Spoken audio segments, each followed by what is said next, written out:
Hi guys, my name's Peyton and I'm going to be presenting on court masks. So first off, what is a court mask?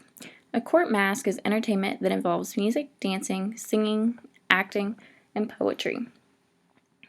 It's called a court mask because it was performed by masked performers, which you can kind of get from the name.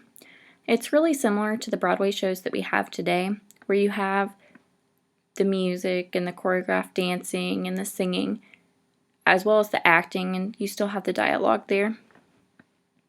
It also is noted for its elaborate sets and costumes, which is unlike the theater that we've been talking about so far.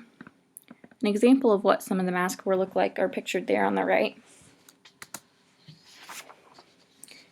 So a little bit about the history of the court mask.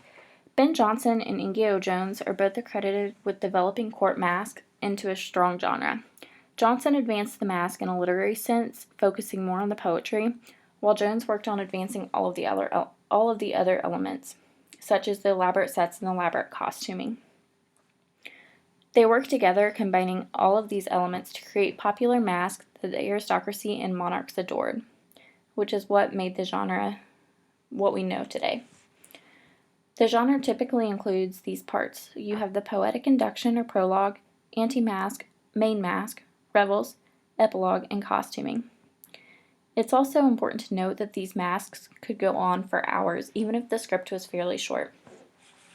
And that's understandable today when we think of the Broadway shows that we have today, how they're fairly long, while the dialogue is actually short. But when you have several songs that are, so many minutes long, it starts adding up time. So it's understandable on why these masks would go so long. The photo on the right there is a sketch by Jones for one of the court masks that he and Jonson made together. And in the late 17th century, you had theater companies begin performing at the court masks. One of the biggest groups that we've been talking about so far is the Lord Chamberlain's Men, and they frequently perform Shakespeare's plays in Elizabeth's court. We have records showing that Shakespeare's plays were extremely popular, and it's unknown if Shakespeare participated in any of the performances, but we see through his later plays that he recognized the importance of the court mask. The Winter's Tale and The Tempest both have pageantry, music, and magic that stem from court masks. Even though Shakespeare is not accredited with developing the genre, his name is one of the biggest in the whole thing. His plays were frequently used in court mask as they were well liked by the upper class, just the same as they were by the lower class. He's also known for incorporating mask into his plays.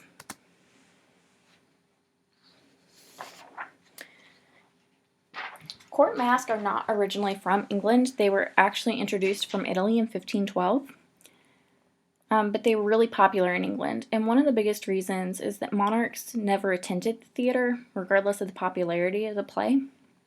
So instead, their solution was to have the plays brought to the palace. And court masks traditionally occurred during festive occasions such as weddings or betrothals, and they were especially popular from early December through February. They were used as an opportunity to praise the monarchs. And one big difference from the theater we've been talking about so far is that you had the aristocracy and the monarchs involved in performing within the masks. You had leading males and females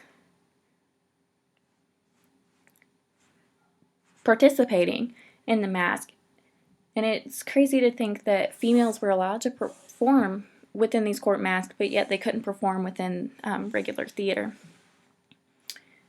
So one question I want you to think about for the discussion is, why could women perform in the court mask but not the theater? And again, they were so popular because it allowed the fun of dressing up.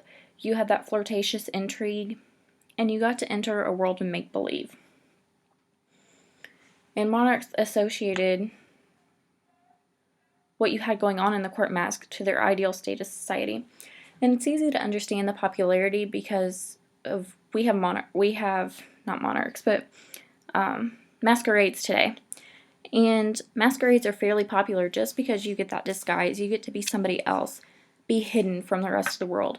And it's easy to see where the monarchs would have enjoyed that. So the importance of court masks with Shakespeare, it provided him ideas for theatrical effects, and it contributed to dramas, such as The Tempest, which I will talk about here in just a second.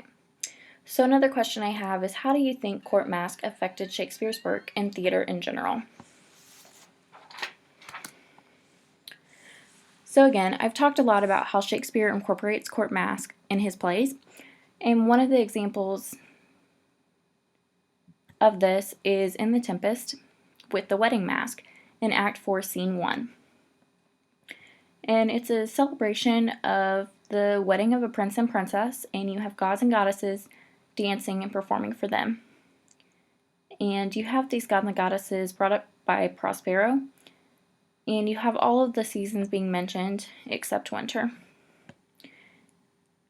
And it's interesting because this play was performed before it was written down. So you have this play being performed in an actual court mask to celebrate the marriage of Princess Elizabeth. And it wasn't printed until about 10 years later in the first folio. So this mask really shows that the play acts as a transition from magic to reality. You have the celebration of the prince and princess within the play, and then you have the real celebration of the princess outside of the play. And some argue that The Tempest itself is a mask in its entirety. So what are some other examples that you can think of within Shakespeare's work? There are several of them within the plays that we've already looked at within this course. So here are my questions for the discussion. Are there other examples of court mask in Shakespeare's work? How do you think court mask affected not only Shakespeare's plays, but also the growth of theater in general? How does learning about court mask affect your understanding of Elizabethan theater? And why do you think women at the court were allowed to perform in the masks? I look forward to hearing all of these answers in the discussion. Thanks for listening.